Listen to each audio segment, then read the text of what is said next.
Selamat pagi adik-adik. Selamat pagi. Baik, pada pagi hari ini kita akan mempelajari tentang teks deskripsi. Namun sebelumnya, di antara adik-adik ada yang bisa pimpin doa? Oke. Mari kita bangkit dulu.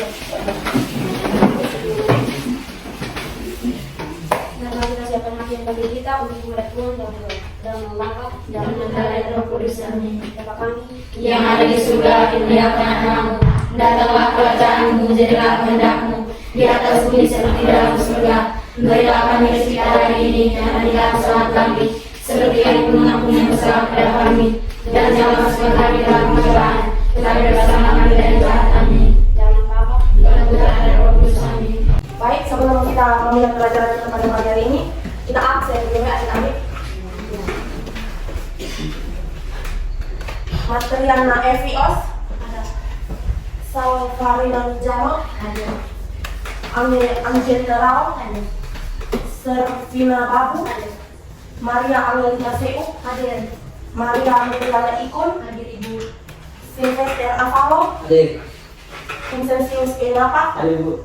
akan membahas materi tentang apa? Deskripsi.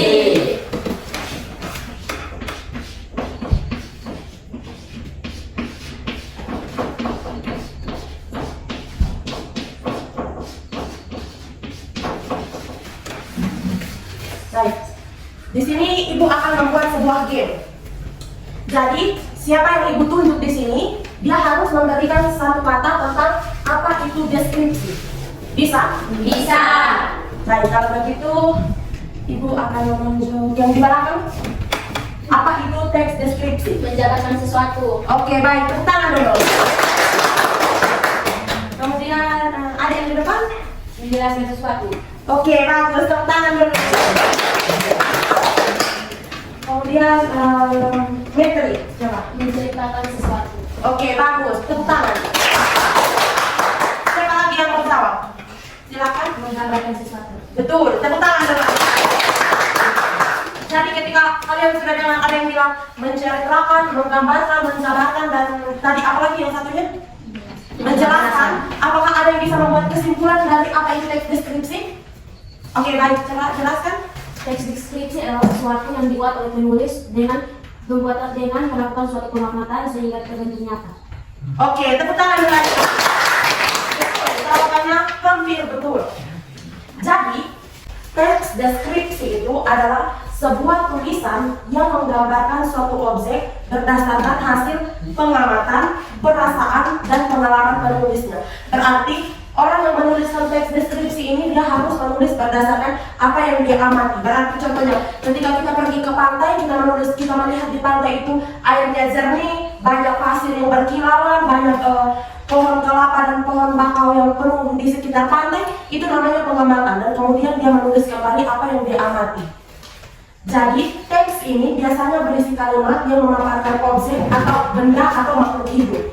Tadi kalau objek itu yang tadi bisa objek wisata yang tadi saya katakan pantai. Kalau makhluk hidup, contohnya Ibu Isti. Jadi kalian melihat Ibu Isti, kalian mendeskripsikan Ibu Isti ini dia badannya seperti apa, rambutnya seperti apa, tingginya seperti apa, sifatnya seperti apa. Nah, ketika kalian sudah bisa mendeskripsikan dan menjelaskan dia seperti apa, itu namanya deskripsi. Apakah adik-adik sudah paham? Sudah. Baik. Seperti yang sudah disebutkan sebelumnya, deskripsi adalah jenis tulisan yang menggambarkan atau menjelaskan tentang suatu hal, objek atau keadaan tertentu. Deskripsi juga bisa diartikan sebagai kaidah pengolahan kata menjadi sesuatu yang bisa diutarakan dengan jelas dan tepat agar mudah dipahami oleh orang lain. Jadi ketika dia menceritakan bahwa ini dia seperti ini, seperti kita dengar dari kita punya teman-teman, dia cerita tentang pantai ini seperti ini, tapi kalau dia bahasanya kita tidak mengerti, pasti kita tidak dapat membayangkan pantai ini seperti apa. Jadi orang yang menulis deskripsi ini dia harus menjelaskan dengan jelas dan dengan betul. Jadi itu yang dinamakan dengan kaidah pengolahan kata.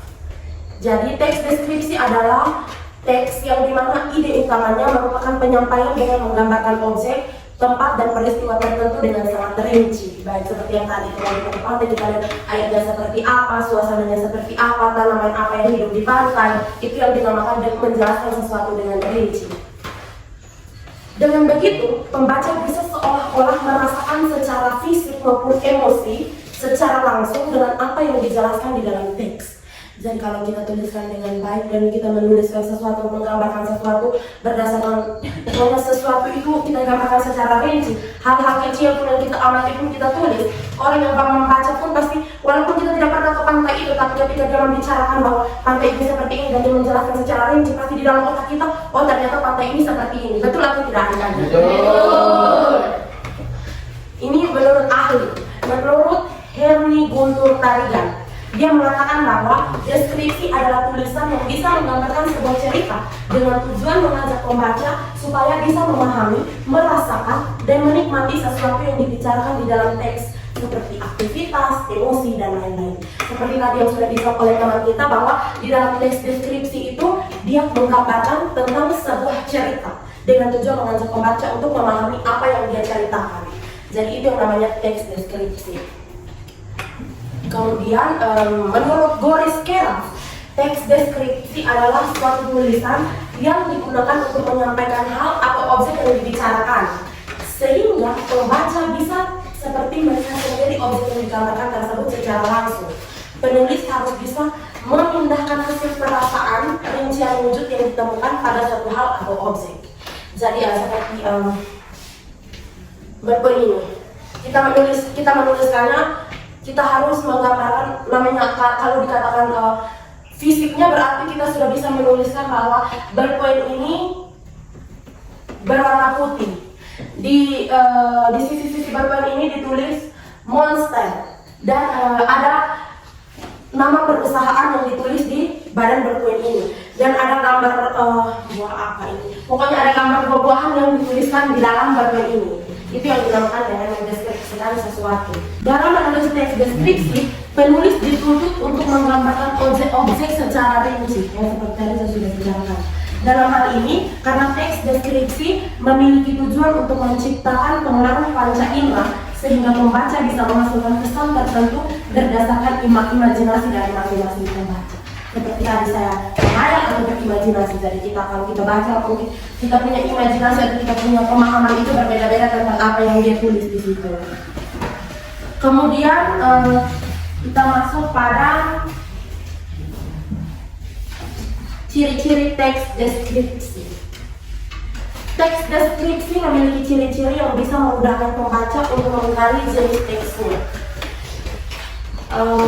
Ciri-ciri teks deskripsi. Teks deskripsi berisi tentang penjabaran atau penggambaran suatu objek, misalnya benda ini seperti tadi saya menjelaskan tentang benda, tempat. Kalau ini kita menjelaskan bahwa dia ada satu pintu, dia ada satu papan tulis, ada banyak meja dan kursi, ada satu lemari besar di bagian pojok belakang. Itu merupakan pendeskripsian tentang tempat. Teks deskripsi membuat pembaca seolah-olah bisa merasakan bahkan mengalami langsung kejadian yang digambarkan di dalam teks, seperti yang tadi saya bilang, betul? Seperti contohnya Metri dia menggambarkan tadi malam ada pencuri masuk di rumah saya, pencurinya berkaki tinggi, berbadan hitam, dia menggunakan baju berwarna hitam, maksudnya bukan berbadan hitam.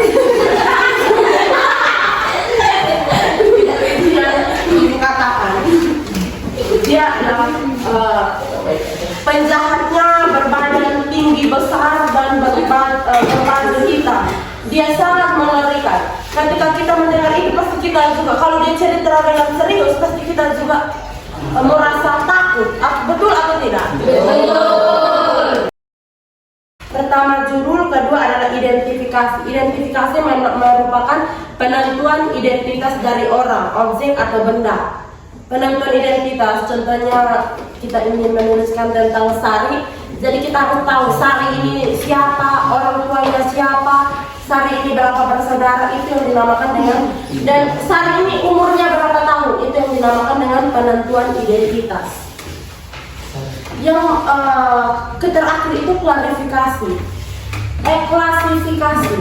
Klasifikasi adalah sebuah unsur penyusunan dengan sistem dari suatu kelompok yang sesuai dengan kaidah dan standar yang sebelumnya sudah ditetapkan. Yang kemudian deskripsi, berisi gambaran atau penjelasan tentang objek atau hal yang dibahas di dalam teks. Dan yang terakhir simpulan, adalah penegasan pada hal yang dianggap penting. Kesimpulan bisa dicantumkan atau tidak. Jadi ketika kita ingin menggunakan teks deskripsi, kita ya terserah kita mau tulis kesimpulan atau tidak. Jenis-jenis teks deskripsi itu ada 5. Yang pertama, deskripsi subjektif atau menggambarkan suatu objek berdasarkan kesan yang dimiliki penulis seperti tadi yang kita bilang. Enggak, dia baik. Jadi walaupun kita bilang enggak dia jahat, tapi kalau yang penulis yang dia mau menuliskan dia merasa enggak baik, berarti terserah dia. Karena itu kan menurut kesannya, dia merasa enggak seperti apa, itu terserah dia. Itu deskripsi subjektif. Yang kedua, deskripsi spasial, merupakan teks deskripsi yang hanya menggambarkan objek seperti tempat. Contohnya tadi saya bilang gedung kelas ini seperti apa, itu contoh teks spasial. Yang ketiga, deskripsi objektif atau deskripsi yang menggambarkan sesuatu objek berdasarkan keadaan yang sebenar-benarnya. Jadi di sini kita menuliskan sesuatu, tapi harus yang sesuatu yang benar-benar terjadi. Dan yang terakhir, deskripsi faktual, berisi teks menggambarkan objek maupun orang menggunakan identitas apa adanya. Tadi dia hampir sama dengan deskripsi subjektif. Yang terakhir ini menulis teks deskripsi. Menulis teks deskripsi ada tahapan-tahapan yang bisa memudahkan penulis dalam menyusun dengan baik. Tahapan yang pertama adalah memilih topik. Jadi ketika kita mau tulis teks deskripsi itu kita harus memilih topik terlebih dahulu. Yang kedua, mengamati. Jadi kita harus mengamati objek ini seperti apa. Kita harus paham objek ini dari bagaimana, baru kita tulis, kita mendeskripsikan dia seperti apa. Yang berikutnya, mengumpulkan data. Jadi untuk mau tulis sesuatu pasti kita harus memiliki data seperti yang tadi saya bilang, kalau air jernih dengan pohon kelapa, dengan ada perahu yang bersandar di pantai, itu semua namanya mengumpulkan informasi atau data. Kemudian menetapkan pola pengembangan paragraf yang sesuai. Yang tadi saya bilang harus nyambung di atas di bawah. Jadi paragraf ini kita harus menuliskan tentang ini, paragraf ini menuliskan tentang ini, dan paragraf ini menuliskan tentang ini. Yang terakhir, pemberian judul. Jadi setelah kita sudah topik kan berbeda dengan judul. Jadi setelah kita sudah menuliskan semua, baru kita memberikan kira-kira judul yang tepat untuk tulisan saya ini apa, seperti itu. Di sini ibu punya salah satu contoh dari teks deskripsi yang akan ibu bacakan. Judulnya Rumahku. Rumahku adalah rumah mungil di depan musola. Rumah itu mempunyai luas sekitar 36 meter persegi. Dengan warna cat hijau muda membuat rumah itu terlihat sejuk dipandang mata. Halaman sempit di depan rumah penuh dengan tanaman yang ditanam di pipa. Setiap tanaman tumbuh subur, bahkan tanaman cabai sudah banyak berbuah. Rumahku terdiri dari satu ruang tamu, satu kamar tidur, satu ruang santai, dapur, dan satu kamar mandi. Di ruang tamu hanya berisi karpet sebagai alas duduk dan rak buku yang terpasang di dinding. Agar suasana harum, ada pewangi semprot otomatis yang terpasang di dinding. Semua barang yang ada di rumah selalu tertata rapi. Lantai keramik berwarna putih membuat ruang mungil ini menjadi nampak luas. Nah, itu yang dideskripsikan tentang rumahku. Jadi karena ibu sudah memberikan satu contoh, maka ibu akan membagi kalian dalam kelompok agar kalian harus menuliskan kelompok kalian itu satu kelompok berisi 3 orang dan ada satu kelompok yang 2 orang. Jadi di dalam kelompok itu satu kelompok harus menghasilkan minimal 1 teks deskripsi. Apakah kalian sanggup? Sanggup. Baik, kalau begitu kalian bantu dalam kelompok.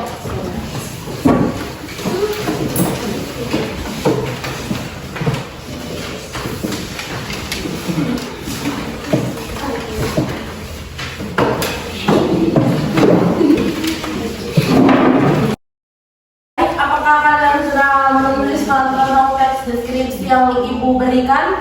Sudah. Baik. Baik, kalian bacakan teks kalian.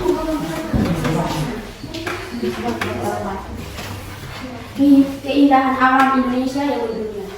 Indonesia menjadi negara yang memiliki kekayaan alam yang tidak terhitung jumlahnya dari Sabang sampai Merauke. Keindahan alam yang dimiliki tentunya tidak dapat sebandingi keindahan alam manapun di seluruh dunia. Keindahan alam di Indonesia sangat mempesona, membuat banyak wisatawan asing yang berkunjung walaupun jauh sekalipun. Mulai dari keindahan daratan hingga lautan, sangat indah dan patut untuk dikunjungi. Indonesia memiliki banyak flora dan fauna yang langka. Tentunya, alam Indonesia menjadi yang tersohor di mata dunia. Apalagi keindahan pantainya yang terbentang dari timur hingga barat.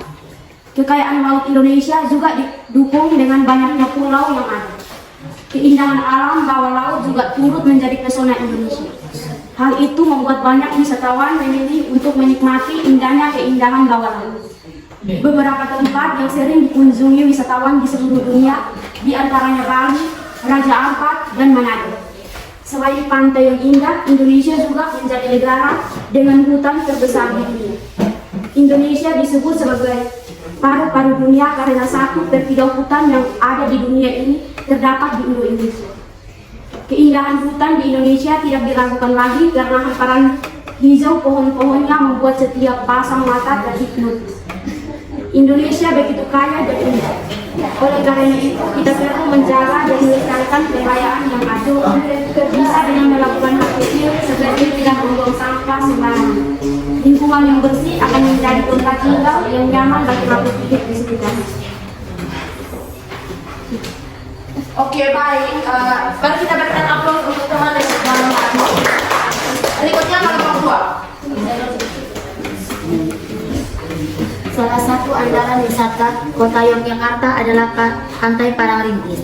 Tempatnya Pantai Parangrintis berada di Kecamatan Kretek, Bantul, daerah istimewa Yogyakarta. Pantai ini terletak sekitar 27 km arah selatan Yogyakarta. Pemandangan Pantai Parangrintis sangat memesona. Di sebelah kiri terlihat tebing yang sangat tinggi, di sebelah kanan kita bisa melihat batu karang yang seolah-olah siap menjaga ukuran ombak yang datang setiap saat. Pantai bersih dengan buih-buih, gradasi abu-abu, dan kombinasi hijau sungguh elok. Kemalokan pantai merasa sempurna di sore hari. Di sore hari, kita bisa melihat matahari terbenam yang merupakan saat sangat istimewa. Lukisan alam yang sungguh memesona. Semburat warna merah keemasan di langit dengan kemilauan air pantai yang bertimpa matahari sore menjadi pemandangan yang memakan. Rasa hangat berbaur dan lembutnya hembusan angin sore melengkapi seluruh tubuh. Banyaknya wisatawan yang selalu mengunjungi Pantai Parangrintis membuat pantai ini tidak pernah sepi dari pengunjungan. Di pantai ini kita bisa menyaksikan kerumunan anak-anak bermain pasir. Tuan muda menikmati hembusan segar angin laut. Kita juga bisa naik kuda atau angkutan sejenis andong yang bisa membawa kita ke area karang laut yang sungguh sangat indah. Oh, baik. Mari kita berikan aplaus untuk teman-teman. Berikutnya kelompok 3. Rumah mungilku yang baru. Sudah seminggu kami pindah ke rumah baru. Rumahku adalah rumah mungil yang berada di pesisir di depan taman. Rumah itu hanya mempunyai luas 36 meter persegi dan luas tanah 60 meter persegi. Tidak luas dan tidak juga kecil buatku. Kami memiliki taman kecil di teras depan yang dipenuhi dengan tanaman di pot warna-warni. Setiap tanaman tumbuh subur, ada tanaman bunga dan buah, bahkan tanaman cabai sudah berbuah banyak. Bagian dalam rumahku pun tidak terlalu luas. Rumahku terdiri atas 1 ruang tamu, 2 kamar tidur, dapur, ruang makan, dan 1 kamar mandi. Di ruang tamu hanya berisi karpet sebagai alas duduk dan rak buku yang terpasang di dinding. Agar suasananya harum, ada pewangi semprot otomatis yang terpasang di dinding. Lantai keramik putih membuat rumah mungil ini tampak luas. Itulah rumah mungilku yang baru. Meski rumah ini baru, tetapi kenangan yang ada di rumah ini masih tetap sama. Disinilah tempatku dan keluarga akan hidup bahagia bersama. Baik, berikan aplaus untuk teman-teman kelompok 3. Kemudian untuk kelompok yang terakhir, kelompok 4. Ibu inspirasiku. Ibuku bernama Wulandari. Wajahnya selalu bersinar seperti rembulan. Cocok sekali dengan namanya yang berarti bulan bersinar. Wajah ibuku bulat dengan alis tipis. Kulit ibuku sawo matang.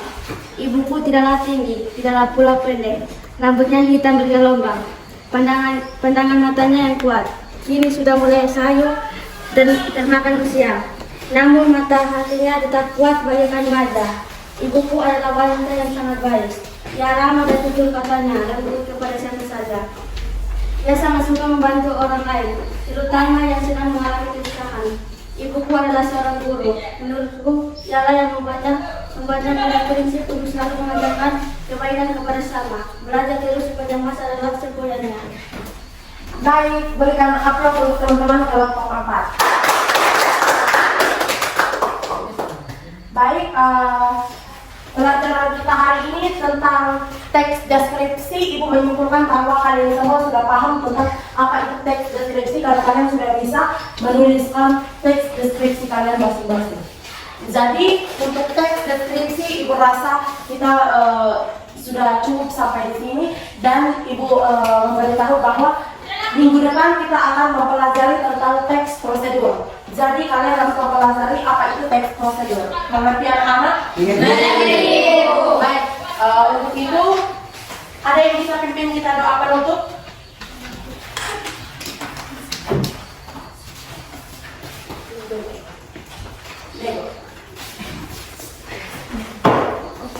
Teman-teman dan ibu guru mari kita berdoa. Atas nama Yang Putra dan Roh Kudus, amin. Bapa kami Yang ada di surga, dimuliakan namamu. Datanglah kerajaanmu, jadilah kehendakmu di atas bumi seperti dalam surga. Berilah kami rezeki pada hari ini dan ampunilah kesalahan kami, seperti kami mengampuni yang bersalah kepada kami. Dan jangan masukkan kami ke dalam pencobaan, tetapi bebaskanlah kami dari yang jahat. Amin. dan Bapa Dan Putra dan Roh Kudus, amin. Selamat pagi anak-anak semua.